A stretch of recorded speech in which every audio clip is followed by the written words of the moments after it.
Adonai Yishmot Seisroveyer, Chomeatov, Yad, Oilom, mes chers amis, prenons une pièce, mettons dans la boîte de tzedaka, la tzedaka qui nous protège, comme le pasuk vient de dire, Hashem Yishmor Kolro, c'est Dieu qui nous protège de tout mal. Et bien sûr, quand on parle de protection, en plus de la tzedaka, il y a aussi la mezouza qui protège notre foyer, comme il y a marqué Shin, Dal et Yud, Shomer, Daltot, Israël, ce qui protège les portes, les entrées et les sorties, qui nous protège continuellement.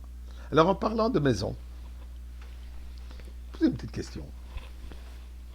Oui, je suis bien conscient qu'aujourd'hui, le marché de l'immobilier est un peu faible, mais ça ne... Il n'y a pas de raison pourquoi ne pas en discuter d'un certain point. On a besoin d'une maison, on a besoin aussi des meubles. Qu'est-ce qu'on achète en premier?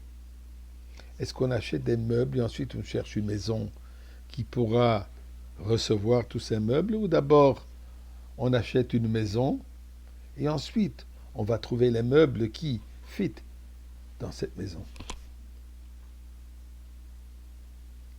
Je suis ni agent immobilier, je suis ni vendeur de meubles. Mais je tiens à vous dire que c'est une vieille discussion. Cette discussion, elle a plus de 3300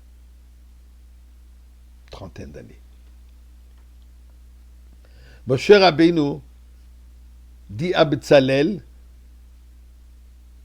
qui est l'artisanat principal de toute la construction du Mishkan, de tous les différents meubles, si on pourrait dire, qui est utilisé dans le Mishkan, et Moshe Rabbeinu de lui dire, commence par faire les meubles du Mishkan. L'Aron HaKodesh, le Shulchan, le Mizbeach, et ainsi de suite. Et Betzalel de poser la question à Moshe Rabbeinu, est-ce que c'est pas plus logique de d'abord faire la maison, d'abord faire le Mishkan, et ensuite on va le remplir avec les meubles? Moshe Rabbeinu était d'accord avec Betzalel, lui dit, fais comme tu veux. Mais nous devons quand même comprendre c'est quoi cette discussion et qu'est-ce que la Torah nous enseigne avec. Eh bien, la maison, avec ses murs et son toit, offre un abri contre les éléments extérieurs. La maison permet à la personne de contrôler et de façonner son environnement. Le mobilier, qui permet de manger, de dormir, d'étudier, représente les actions spécifiques avec lesquelles nous remplissons notre journée.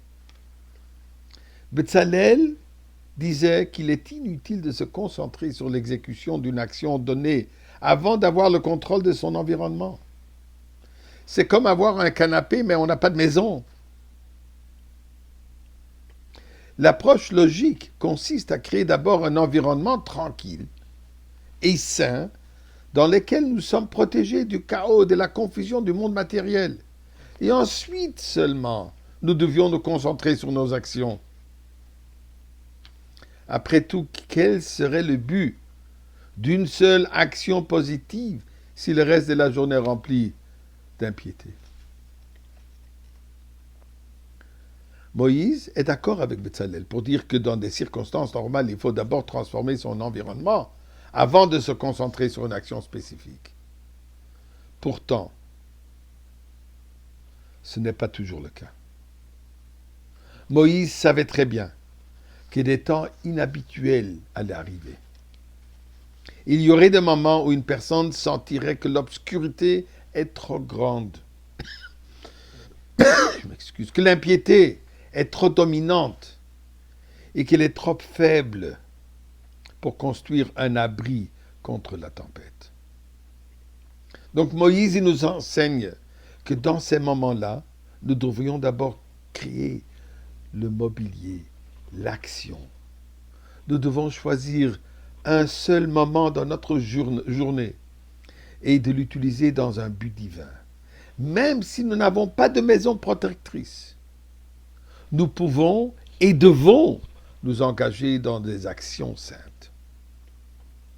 Moshe Rabbeinu nous dit de remplir notre vie de moments de sainteté Et l'énergie produite par ces moments nous permettra finalement de construire une belle maison, pleine de bénédictions matérielles et spirituelles. Eh bien, Ribono Shel Olam, dans nos mitzvot que nous faisons tous les meubles pour le Beth Amikdash. C'est à toi de nous amener le Beth Amikdash. Et bien, s'il te plaît, pourquoi remettre ça à demain si aujourd'hui tu peux le faire? Et tu peux le faire, s'il te plaît.